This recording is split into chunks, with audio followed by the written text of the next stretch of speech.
pamilyang yan. Pati kapamilya nila, papatayin nila. Ano kailangan magkaganti ako? May naisip ka na bang paraan? Kahit ano. Basta makapagkiganti ako. Alam mo, delikado yung iniisip mo. Mahirap yan. Hindi mo ba alam na para ng kampo ngayon yung bahay nila? Kaya nga kailangan ko tulong mo eh. Magiganti na tayo. May alam akong paraan. May nakapagsabi sa akin na... Kaya lang ano? Basta igaganti kita. Lahat ng mga inabi ng mga Montemayor, ipaghihiganti ko. Saan ka pupunta ka?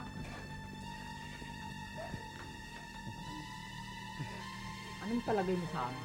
Mga pipitsuri mong dappers? Pakawalan niyo ako! Sa tamang panahon, Miss Montemayor. Kung wala kaming order na buhayin ka, inuluyan na kita. Gawin mo dito, ha?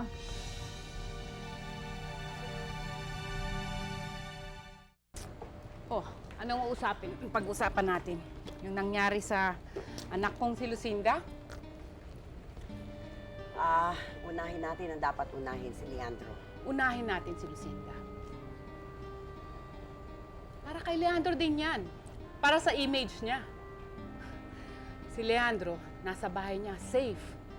Eh si Lucinda, hindi ko alam kung buhay siya o patay. Hindi ba natin nakuha ang state prosecutor? Sa Gov, maingat silang lahat eh. Takot sila dahil nakatutok ang buong bansa sa kaso nito.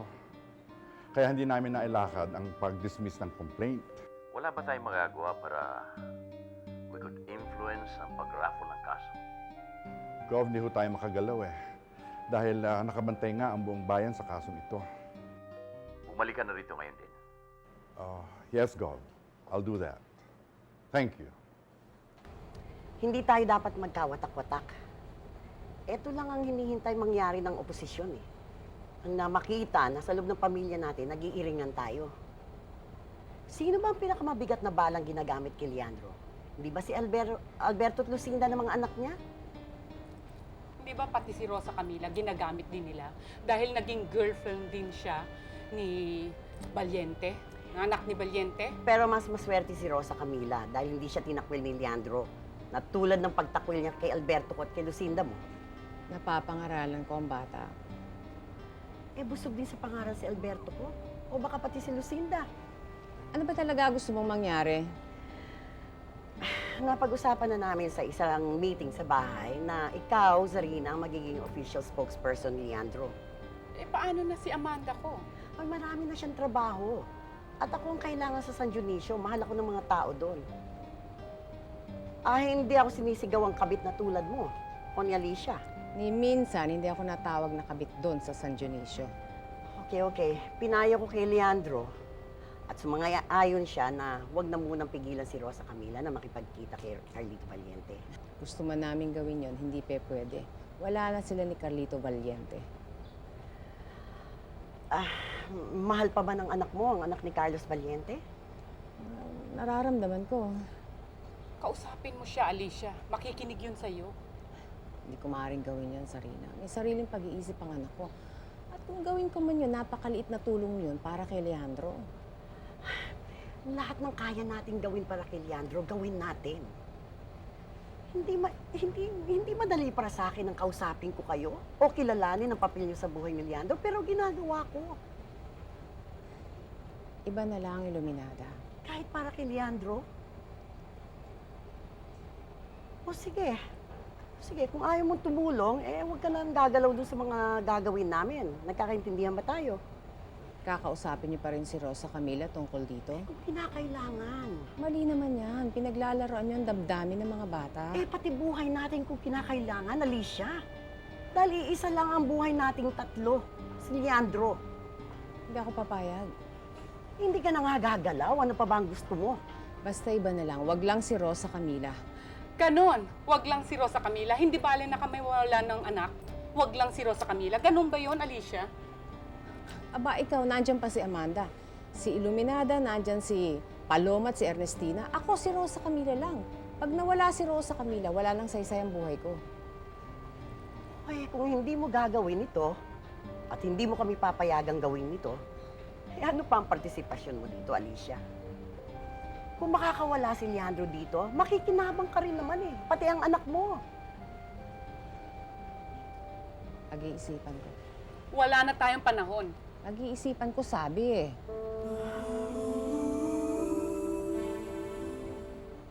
Sir? Excuse me po. Alam ko pong hindi sa akin dapat manggaling ito eh, pero... Pero ano? Sir, hindi niyo po ba naisip yung option na tumakas ng bansa? Walang Montemayor na bakla. At wala akong kasalanan. Pero sir, Flight is an admission of guilt. Alam mo rin yan, Elaine. sir, para rin po to sa sarili ninyong kapakanan, Governor, please. Haharapin ko sila. Haharapin ko silang lahat. At sasabihin ko sa kanila, wala akong kinalaman sa pagkamatay ni na Carlos Valiente. Governor, delikado na po ang lagay ninyo dito sa bansa. Elaine, naniniwala ka ba sa akin? Opo, Governor. Sapat na para sa akin na may isang taong katulad mo na naniniwala pa rin sa akin. The rest,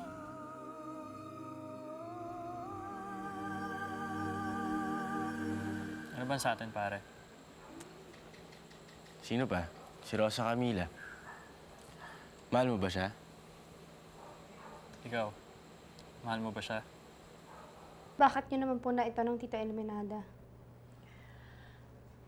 Siguro naman naiintindihan mo kung bakit madalas akong magalit sa inyo mag-ina. Kasi pinaglalaban ko lang naman yung karapatan ko sa daddy nyo. Babae rin akong tulad mo. Sa tingin ng mami mo, syempre may karapatan siya kay Leandro. Pero sa tingin ko naman, ako lang ang may karapatan. Iisa lang naman ang pinaglalaban namin eh. Ang karapatan namin kay Leandro. Ang pag-ibig niya. Naiintindihan ko po yan. Kaya nga ako nagagalit sa inyo eh. Ang pag-ibig kasi, kahit na diretso, nababaluktot. Naiintindihan mo rin ba ito? Umiibig ka rin eh. Opo, naiintindihan ko po. Mahal mo ba siya?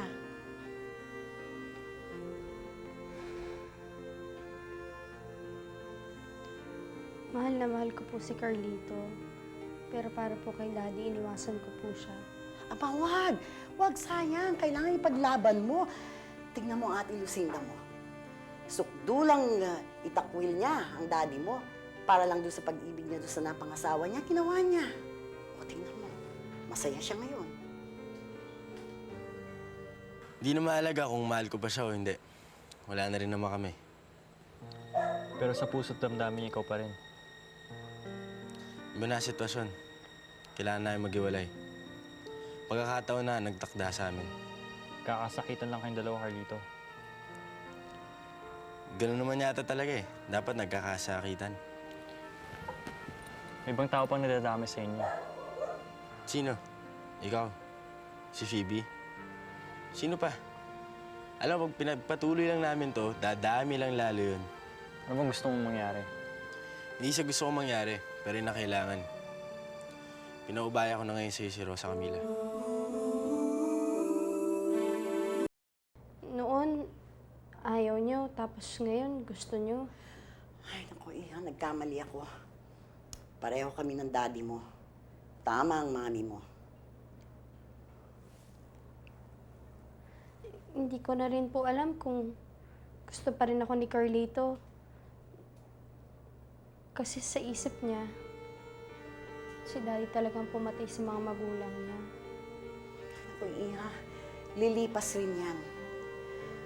Kung talagang mahal ka niya, maintindihan niya na dapat mangibabaw yung pag-iibigan niyo. Kahit na si Leandro pa ang may kagagawan doon sa pagkamatay ng magulang niya o hindi. Hindi ko alam kung papakinggan pa niya ako eh. Ay naku, Iha, laging bukas ang puso at tenga ng mga taong umiibig. Hindi ko po alam kung anong gagawin ko. Iha, tawagan mo siya. Mas mabuti siguro kung kausapin mo ng harapan. Iba ang nagagawa pag nagkarap na kayo. Mag-usap kayo ni Carlito Valiente. Ipaglaban niyo ang kapakanan ng mga puso niyo.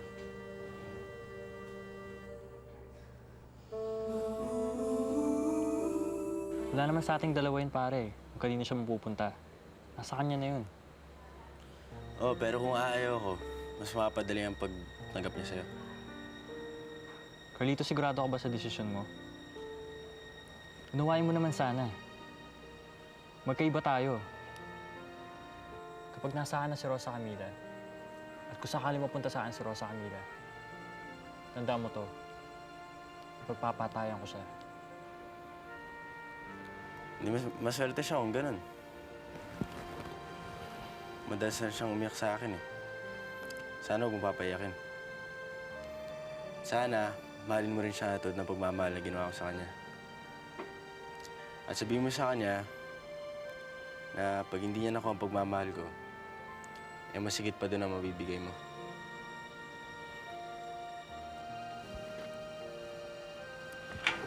Para sandali lang. Mag-iingat ka sana. Tsaka si Rosa Camila, pag-ingatan mo.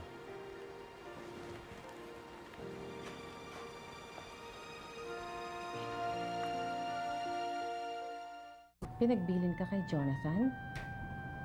Bakit ginawa yun ni Carlito? Bakit siya ganun, Mami? Baka meron siyang dahilan, anak. Nagkakagulo na ngayon.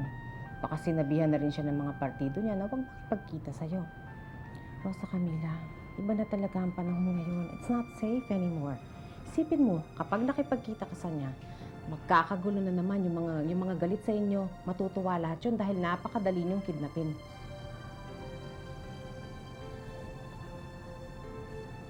Ito, saan galing to, ha? Kay Jonathan? Bakit? Hindi ko yata naintindihan. Sinabihan siya ni Carlito na yan ang unang ibigay sa akin. Para mapalitan ko na to.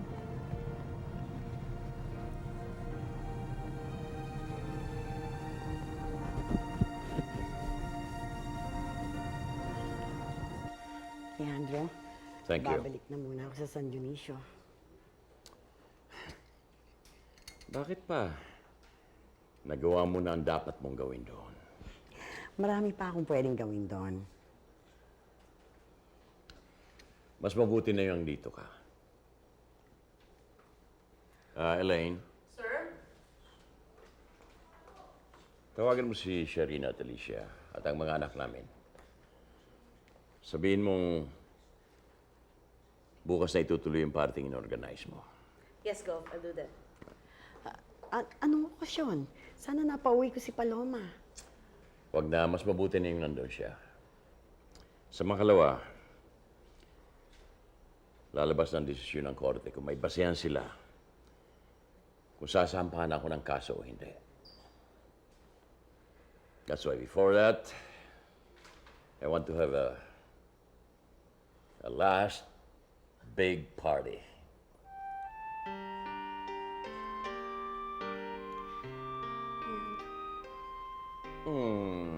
Bakit ka umiiyak?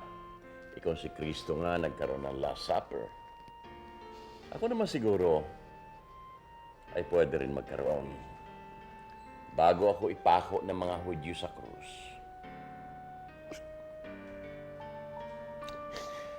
Don't cry. Alas 8 raw ang appointment ng mga Montemayor sa restaurant. Gawin mo ng alas 8, Gis.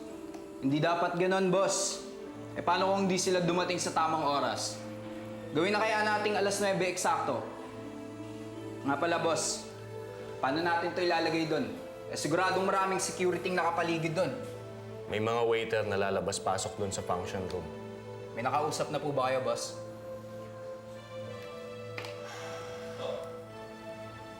Ayos na ba yan? Ayos na, boss. Good. Okay na. yung tawag ko.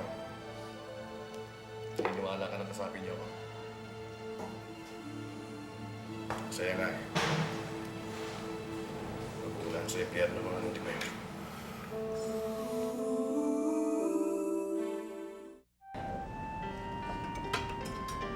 Bakit ang lulungkot nyo? This is supposed to be a happy occasion. Our last supper. Leandro, wag ka nga magbiro ng ganyan. Ang lulungkot kasi ng mga mukha nyo. Para kayong namatayan. Buhay pa ako! Kaya na. Tingin mo, matutuloy yung pagsampa ng demanda kay Governor? Hopefully, anytime tomorrow. Sana matuloy, no? Kinakabahan ako eh. Guada, kung sakaling ang makulong si Governor, ano naman sa'yo yan? Di matutuwa ako. Tapos, magpapatawad ka na. Ewan ko. Siguro, malamang. Pero syempre, hindi ka agad-agad. Gusto ko pa silang makitang maparusahan.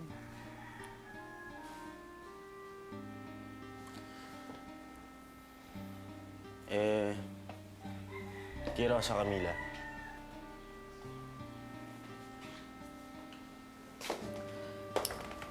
Siguro. Sa kanilang lahat naman, siya yung pinakamadali kong mapapatawad eh. Pero hindi ibig sabihin nun na gusto ko na ulit siya para sa'yo. Huwag kang mag-alala.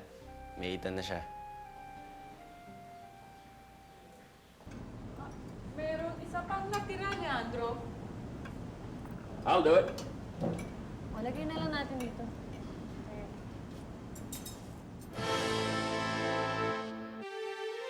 It's a bomb!